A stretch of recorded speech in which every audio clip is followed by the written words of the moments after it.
I'm Jill Santiago, Director of the Center for Social Justice and Human Understanding at Suffolk County Community College. Today I'm sitting down with Legislator Jason Richburg, who represents Suffolk County's 15th Legislative District. Thank you for talking with me today, Legislator. Thank you for having me. Yeah, I'm excited to have this conversation and talk about Suffolk County and some of the parts of our history that we're not always so proud of, and how that's changed the landscape that we live in. Before we get started about that conversation, I'm just curious about what got you inspired to serve in the legislature. Well, besides people saying it's a good idea. So when I was in Ohio in 2008, we were working with a couple of my friends and fraternity members and sororities around us. We did a voter education, get out the vote, early vote campaign. Great. And so we were able to get, a majority of the people from our university did polls. We got a majority of the folks from the two historically black colleges, literally across the street from each other. But there were a lot of things that happened in that moment. But most importantly, at the end of the night, when President Obama had won the state of Ohio, the president of the university shows up at a bar, and no, it's not a joke. And she shows up, and I remember she had her mink coat on, and she says, "It doesn't matter what happened 30 minutes ago. You're still black, and you're still in Ohio." Mm. And so she said, nobody's driving home from here. She took everybody's keys, and they had buses and things for us to all get back to campus. But when we walked outside, there were deputy sheriffs outside. Wow.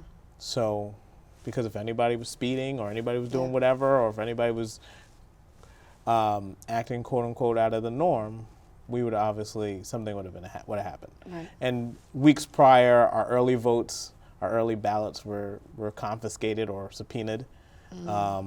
It's a crazy story. The school ended up getting attorneys to make sure that our ballots were counted and taken and brought back to the polling place.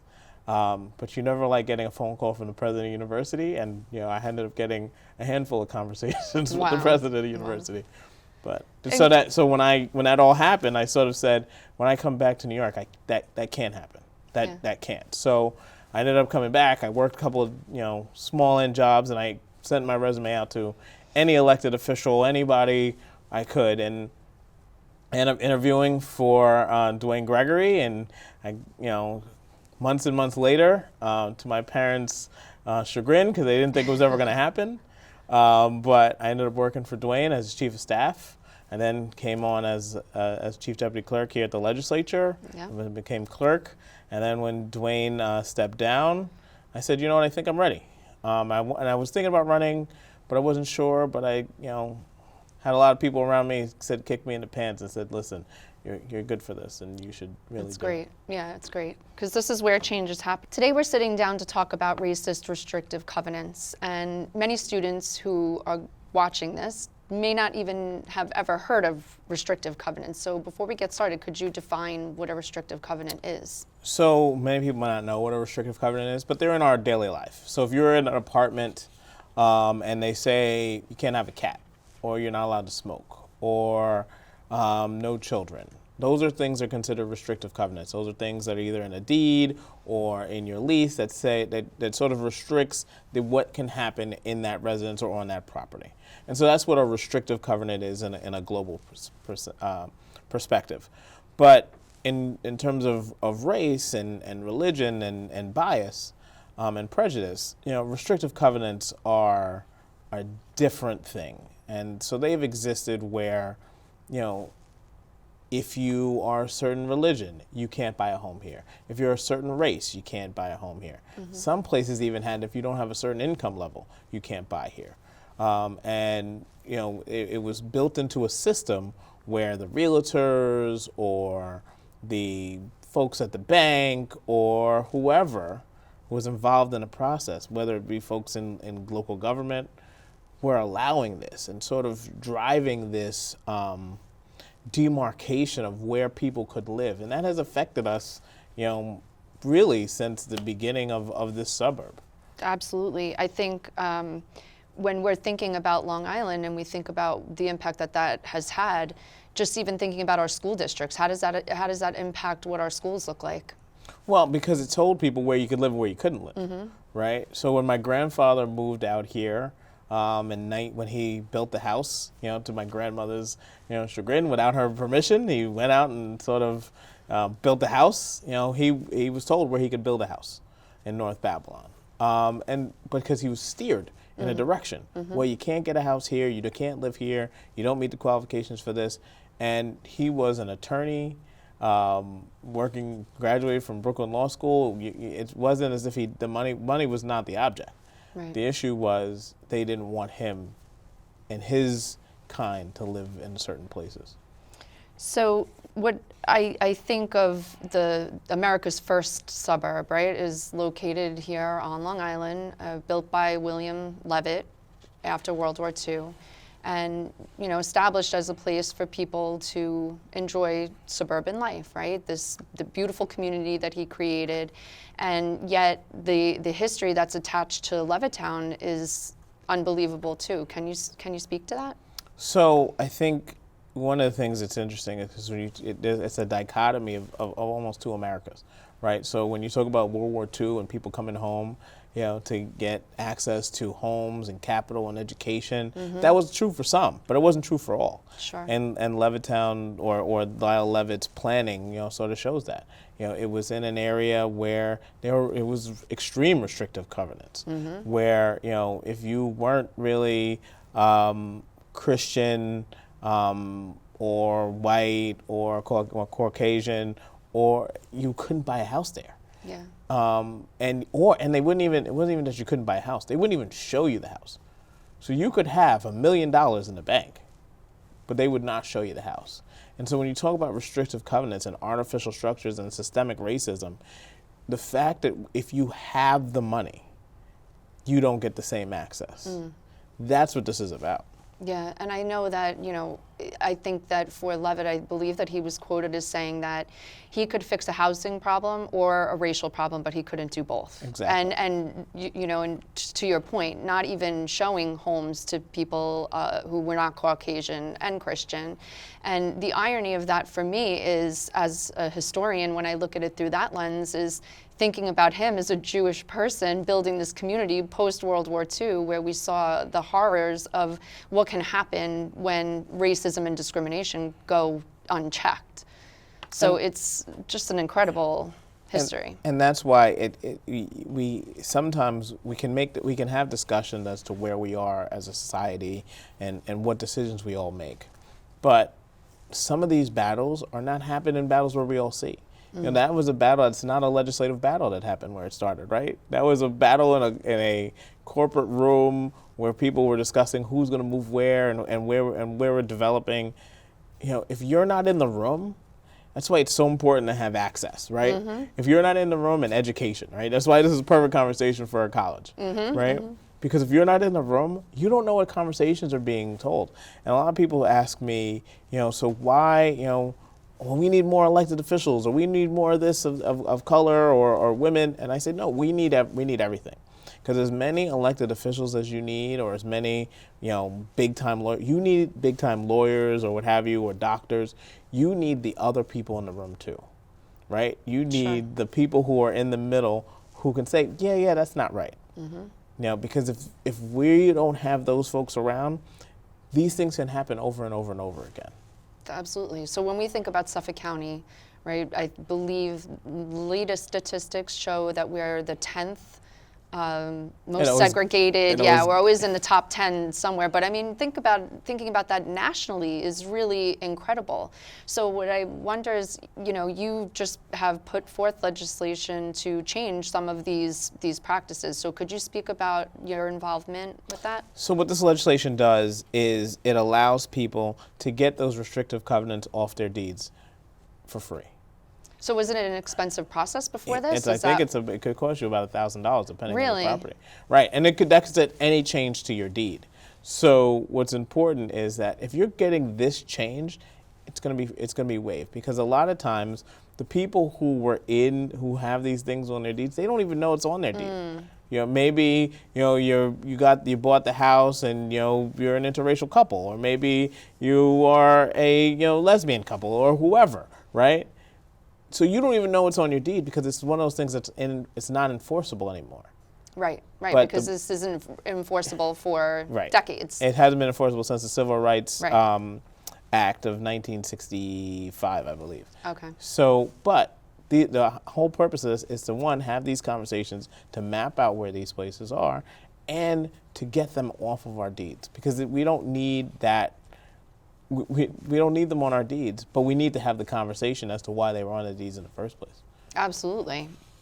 So, we really have a shared vision of making Suffolk County a more inclusive and just place. So what I would like to ask you is, how can citizens of this county get more involved, and especially for students who really want to see change?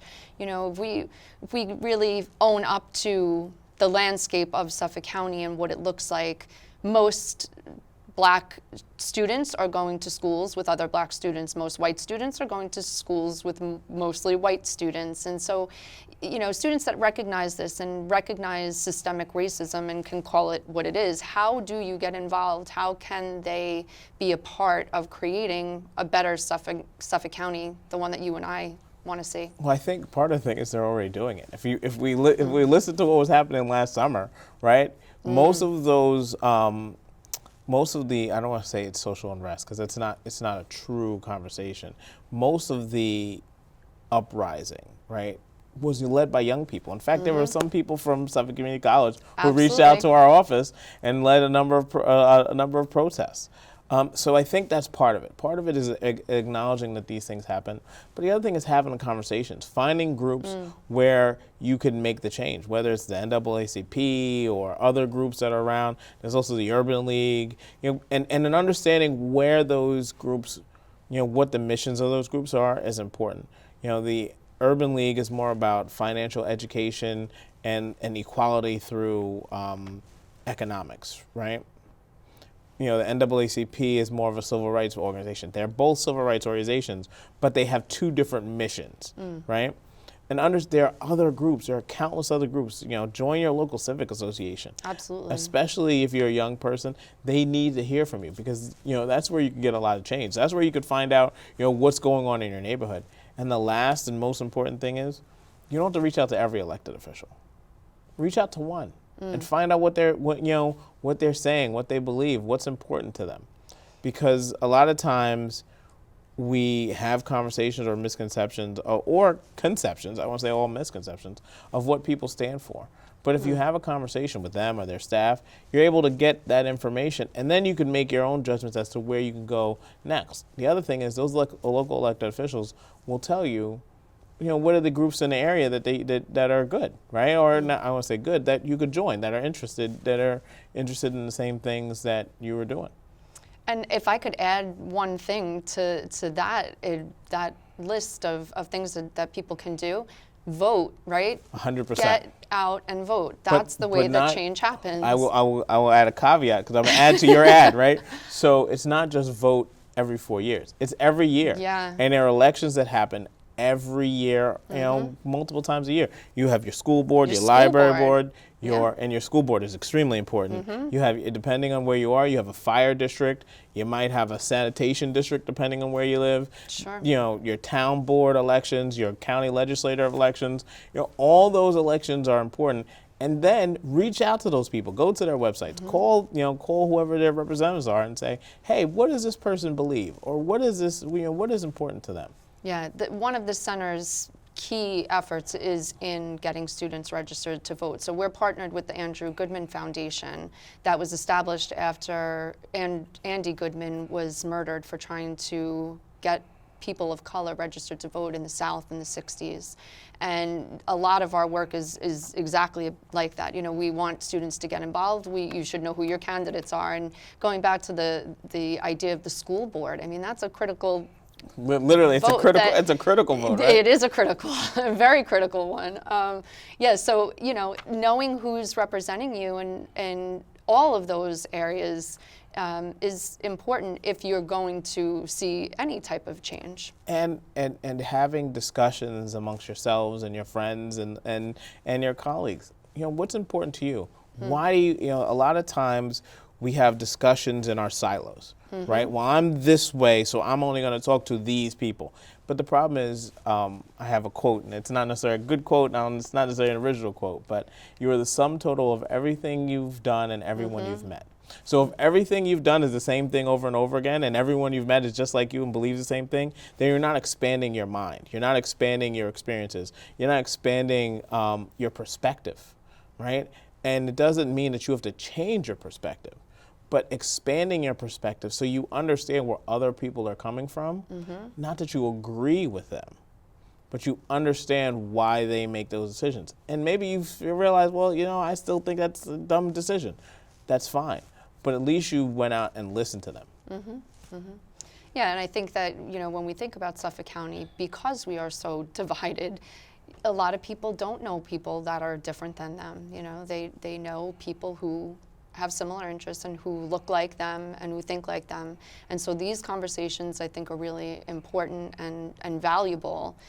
And also addressing the past and addressing things like these covenants to help us understand, get a better understanding of why the county looks the way that it does, so that then we can answer those, you know, respond to those types of things. And it's okay to have those uncomfortable conversations.